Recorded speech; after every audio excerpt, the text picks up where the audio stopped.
नमस्कार दोस्तों, आप सभी को और आप सभी के परिवार वालों को होली की बहुत सारी शुभकामनाएँ।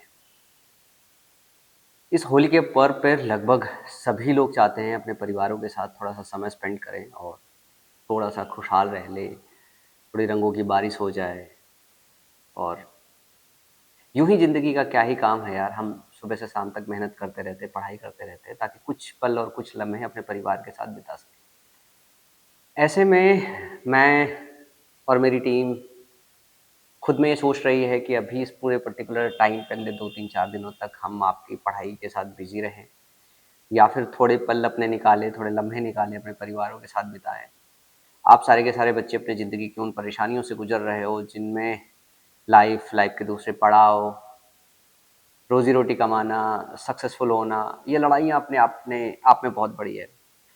बहुत सारे बच्चे सेलेक्ट हो गए हैं, बहुत सारे लोग जो है खुशियाँ सेलिब्रेट कर रहे हैं और बहुत सारे बच्चे जो आप अभी पढ़ाई कर रहे हो, अभी उसी असमंजस की स्थिति में फँसे हुए हो कि हमारी ज़िंदगियों का क्या? जो मैंने अपनी ज़िंदगी से सीखा है, वो ये सीखा है कि लड़ाई तो ताउम्र लड़नी पड़ती है। जब तैयारी कर रहे थे, तो एक तरीके की लड़ाई थी, जब ऑर्गनाइज़ेशन चला रहे हैं, तो एक तरीके की लड़ाई है। लड़ाई तो हमेशा बनी रहने वाली है, लेकिन इस पूरे दौरान हम कुछ चीज़ें मिस करते हैं। वो छोटे से छोटे पल जो हम अपने परिवारों के साथ बिताते हैं, वो कहीं न कहीं गुम हो जाता है। बाद में हमें याद आता है कि काश हमने थोड़ा-सा समय जो है मैनेज कर लिया होता। तो मैं चाहता हूँ कि मेरी टीम और आप सब जो है थोड़े से समय को मैनेज करें। तो मैं बहुत एग्रेसिव पिछले 30-40 दिन में आया हूँ अपनी टीम के साथ, क्योंकि टीम मुझे लगा बहुत स्ट्रॉन्ग टीम है जिसके साथ इस साल 2026 में एक नया इतिहास रचा जा सकता है माई पाठशाला को लेके, स्पेशली एसएससी के फील्ड में। रेलवे की फील्ड में मेरी टीम बहुत अच्छा कर रही है, एसएससी के फील्ड में कहीं हम पीछे रह गए हैं। इस बार मैंने बहुत सही और सटीक टीम फाइंड आउट किया ताकि आप लोगों के साथ जो है आप लोगों की तैयारी अच्छे से करा पाएँ। लेकिन स्टार्टिंग के 30 डेज़ के बाद विशाल सर के पापा की जो हेल्थ है वो खराब होने की वजह से विशाल सर की क्लासेस हैम्पर हो गई। फिर हमारे इधर रेलवे का एक सेलिब्रेशन का इवेंट था जिसकी वजह से अनु सर की क्लासेस भी कुछ डिले हो गई है और then now comes the Holi, कि होली की वजह से ऐसा समझ में आया कि अभी क्लासेस कंटिन्यू करें। तो मैंने अनु सर को बोला है कि just celebrate Holi festival with your family और उसके बाद आप एक बार आओ, फिर उसके बाद वापस से इसे रीस्टार्ट करते हैं, दोबारा से एनर्जी गेन करते हैं और फिर वापस से शुरुआत करेंगे। और मैंने भी डिसाइड किया था कि मैं 1 तारीख से आप लोगों की क्लासेस अनु सर के साथ लेना स्टार्ट करूँगा जब तक विशाल सर नहीं है। और उस टाइम तक मुझे ये पता नहीं था कि होली एक्चुअली हमारी अभी-अभी है। तो अब जो क्लासेज़ है आपकी माई पाठशाला की क्लासेज़ स्टार्ट होगी 6 तारीख से होली के बाद, और उसके बाद मैं एक स्ट्रक्चर्ड प्लान टीम के साथ मीटिंग करूँगा और देन उसके बाद पहले से प्लान कर लूँगा जो है अच्छी तरीके से कि सीएचएसएल मेंस वाले बच्चों के लिए हम क्या वैल्यू डिलीवर कर सकते हैं यूट्यूब पे या बैचेज़ के अंदर। सीजीएल आने वाला जो है उसके लिए हम क्या वैल्यू बिल्ड कर सकते हैं। बहुत सारी गलतियाँ हो सकती हैं हमसे, लेकिन इस साल मैं आपसे वादा कर रहा हूँ कि मैं अपनी टीम के साथ पूरे कोर्स करेक्शन पे हूँ। हम अभी तक डिसिप्लिन नहीं हो पाए हैं और इसके लिए मैं क्षमा चाहता हूँ, जबकि हमने भरपूर कोशिश किया है। कुछ चीज़ें ऐसी हैं जो हमारे हाथ में होती हैं, कुछ चीज़ें ऐसी होती हैं जो हमारे हाथ में नहीं होती है। जैसे विशाल सर के पापा की हेल्थ का जो इश्यू है वो इतना ज़्यादा बढ़ जाएगा, मुझे बिल्कुल भी अंदाज़ा नहीं था और उनकी क्लासेस एकदम से डिसरप्ट हो जाएगी, वरना हम उस हिसाब से प्लान करते।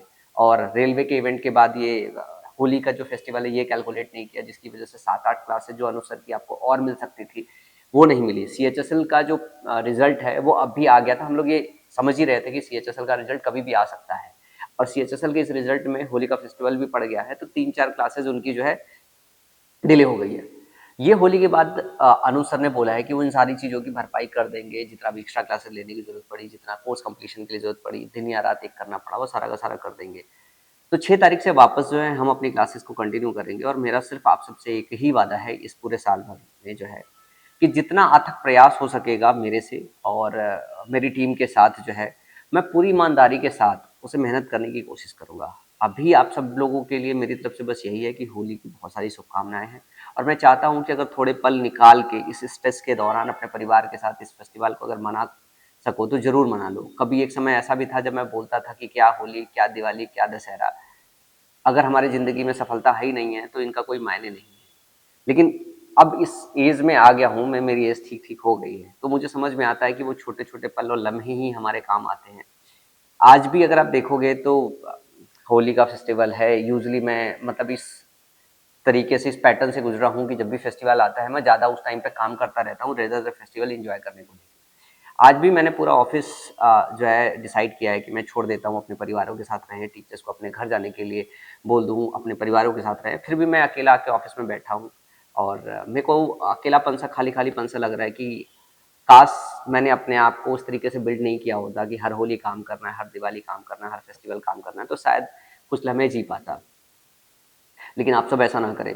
आप अपने परिवारों के साथ जो है ये लम्हों को बिताएँ। 6 तारीख से हम दोबारा रिस्टार्ट करेंगे और अगर कुछ गलतियाँ मेरी तरफ से हो रही है, स्पेशली आप लोगों के लेक्चर डिलीवरी या टीम अरेंजमेंट में, मैं इस साल पूरे ईमानदारी से, पूरे दिल से इसके कोर्स करेक्शन में जुटा रहूँगा और जब तक मैं इसे करेक्ट नहीं कर लूँगा, तब तक हार नहीं मानूँगा।